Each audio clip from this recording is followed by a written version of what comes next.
বিসমিল্লাহির রহমানির রহিম।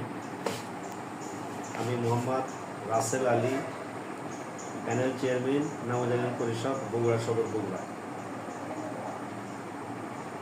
আপনি দায়িত্ব পাওয়ার পর থেকে প্যানেল চেয়ারম্যানে আপনি কী সেবামূলক কাজ করে যাচ্ছেন? দায়িত্ব পাওয়ার পর থেকে আমি এই যে ইউনিয়ন পরিষদের যে সেবামূলক কাজ সেটা দিয়ে যাচ্ছি, পাশাপাশি উন্নয়নমূলক কাজ করছি, যেমন ড্রেন, ড্রেন, রাস্তা, এগুলো কাজ করে যাচ্ছি। আচ্ছা, আপনি যে গ্রাম আদালত ব্যাপারে একটু কথা বলবেন, যে গ্রাম আদালত পরিচালনা করছেন এবং এটার সফলতা ব্যাপারে একটু কথা বলেন।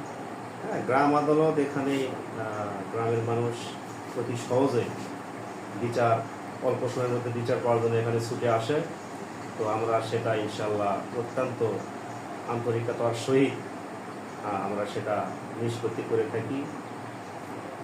যেমন আমাদের গ্রাম আদালত গঠন করে আমাদের ইউপি সদস্য থাকে, ইউপি সদস্যদেরকে নিয়ে গ্রাম আদালত গঠন করে আমরা সেটা রায় দেওয়া হয়, এখানে সিদ্ধান্ত নেওয়া হয়।